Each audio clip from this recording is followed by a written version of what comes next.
हरे कृष्ण। तो श्रीमद् भागवत में प्रहलाद महाराज कहते हैं, ततो यतेत कुशल क्षेमाय भवमाश्रित शरीरम पौरुषम यावन न विपद्येत पुष्कलम। जब तक शरीर में पौरुष है, इसका अर्थ क्या होता है कि जब तक शरीर में क्षमता है, जब तक हमारा शरीर स्वस्थ है, सामर्थ्यवान है, इंद्रियों में बल है, कुछ कर सकते हैं, यानी जब तक हम युवावस्था में हैं, तब तक हमको हमारे कल्याण का कार्य कर लेना चाहिए। क्षेमाय, इस भव में आश्रित होकर हमें हमारे वास्तविक क्षेम के लिए, वास्तविक कल्याण के लिए कार्य करना चाहिए। वास्तविक कल्याण क्या है? तो वास्तविक कल्याण कहते हैं क्षेम मुकुंद चरणाम्बुजम। और इसी के साथ साथ वो कहते हैं कि इस भौतिक शरीर में, इस भवबंधन में रहते हुए तत्प्रयासो न कर्तव्य यत आयुर्व्यय परम न तथा विंदते क्षेम मुकुंद चरणाम्बुजम। ऐसा कार्य नहीं करना चाहिए इस शरीर के साथ, इन इंद्रियों के साथ, ये हमारा समय व्यर्थ में चला जाए, हमारी आयु कम हो जाए, और साथ ही साथ जो वास्तविक क्षेम है, वास्तविक क्षेम क्या है? वास्तविक क्षेम का अर्थ है कल्याण। वास्तविक कल्याण क्या है? तो कहते हैं मुकुंद चरणाम्बुजम। तो मुकुंद चरणाम्बुजम प्राप्त करने में, भगवान के श्री चरण, भगवान की कृपा प्राप्त करने में हमसे कुछ छूट जाए, कुछ भूल जाए। भगवान की कृपा कैसे प्राप्त होती है? भगवान की कृपा केवल और केवल भक्ति से प्राप्त होती है, भागवत धर्म से प्राप्त होती है। इसलिए कौमारम आचरेत प्राज्ञ। जो प्राज्ञ व्यक्ति है, जो बुद्धिमान व्यक्ति है, वो कौमार वैसे ही, यानी उम्र के 5-6 साल से ही भागवत धर्म का आचरण करने लगता है, और इसी को वास्तविक करना चाहिए। परंतु होता क्या है कि जब भी व्यक्ति जन्म लेता है, तो हमारी समाज की व्यवस्था इस प्रकार से है कि वो व्यक्ति को केवल और केवल भौतिक इंद्रिय तृप्ति में ही लगा देती है।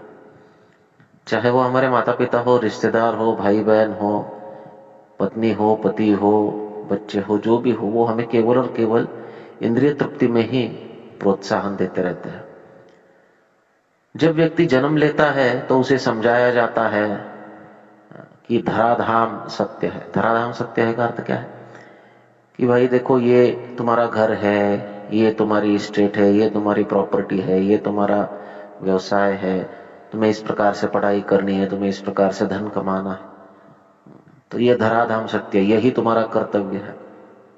यहाँ पर तुम तुम्हारा साम्राज्य बनाओ, ये तुम्हें विरासत में मिला है, तुम्हें इस प्रकार से इसको बढ़ाना है, ये तुम्हारा व्यवसाय है, यही तुम्हारा नित्य कर्म है। इस प्रकार से समझाया जाता है, और यही हमारे चेतना में घुल मिल जाता है। तो जब हम जन्म लेते हैं तो हमको समझाया जाता है कि धराधाम सत्य है। जब हम युवावस्था में आते हैं और हमारी पढ़ाई इत्यादि पूरी होती है, तो फिर समझाया जाता है कि अर्थ काम सत्य है। अब ठीक है, अब क्या करो? अर्थ कमाओ और कामोपभोग करो, स्त्री सुख इत्यादि का आनंद लो, अर्थ कमाओ, यही जीवन है। बच्चों को पालो पोसो, बड़ा करो, परिवार की देखभाल करो, यही जीवन है। अर्थ काम सत्य है, यही हमारे जीवन का उद्देश्य है। तो जन्म लेते ही धराधाम सत्य है, युवा अवस्था में अर्थ काम सत्य है, और जब व्यक्ति मर जाता है तो कहते हैं राम नाम सत्य है। क्यों मरने के बाद ही राम नाम सत्य हो जाता है? क्या पहले राम नाम सत्य नहीं था? तो ये पूरी व्यवस्था समाज की हमें वास्तविक भ्रमित करने के लिए बनाई गई है। इस व्यवस्था में रहते रहते हम नेचुरली भ्रमित हो जाते हैं, नैसर्गिक रूप से हम भ्रम में पड़ जाते हैं कि वास्तविक हमको करना क्या है।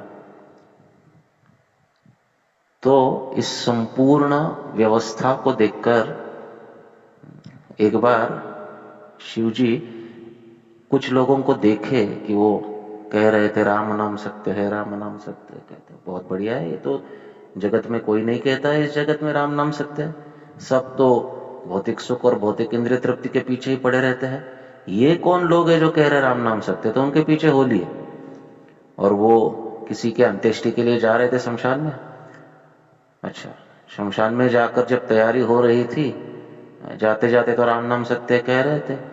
जब तैयारी कर रहे थे उस प्रेत को दहन करने की, काफी तैयारी होती है ना, वहां पर जाकर लकड़ी रचाते हैं, सब करते हैं, उसको रखते हैं, संस्कार इत्यादि भी कुछ होता है।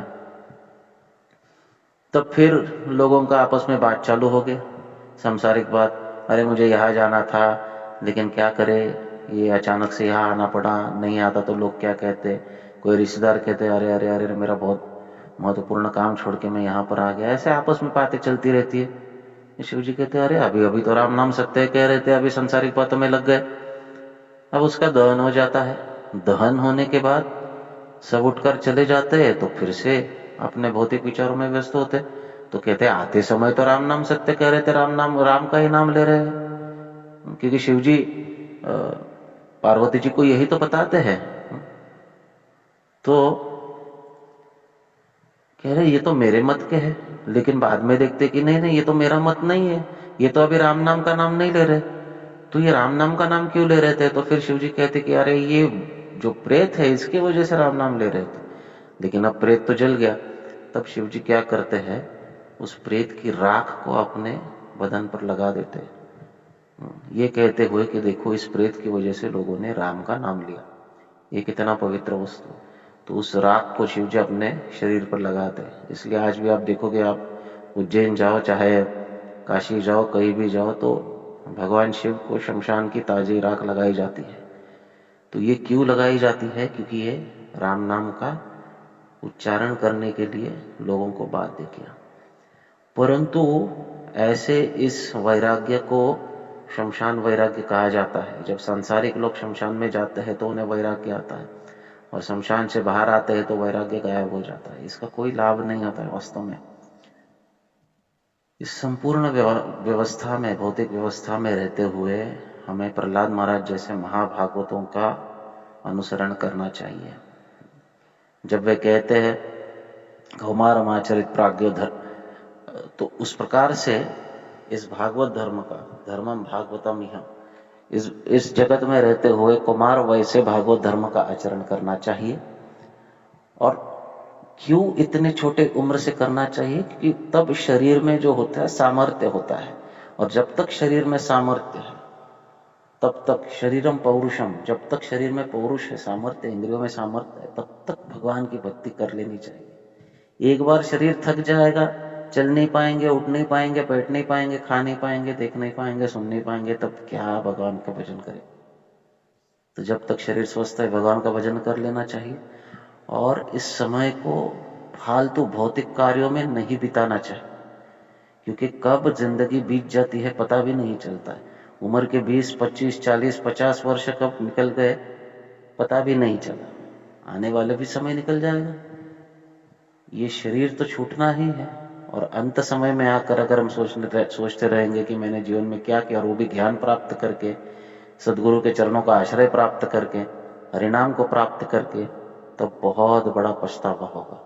इस पछतावे से बचना है तो एक एक क्षण का सदुपयोग करना चाहिए।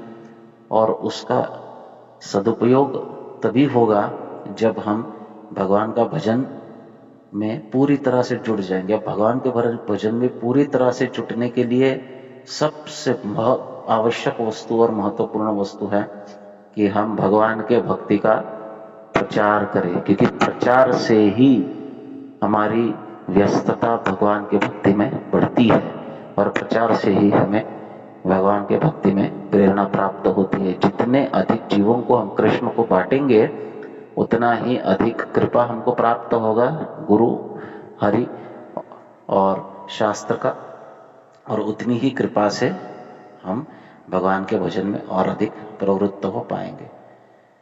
तो शरीर जब तक स्वस्थ है तब तक भगवान का भजन कर लेना चाहिए, और भगवान का भजन अगर बढ़ाना है तो प्रचार में भी लगना चाहिए। प्रचार से भगवान के भजन का प्रोत्साहन होता है। फालतू व्यस्तताओं से, व्यग्रताओं से अपने आप को किस प्रकार से हम छुड़ा सके, इसके ऊपर भी विचार होना चाहिए। हरे कृष्ण।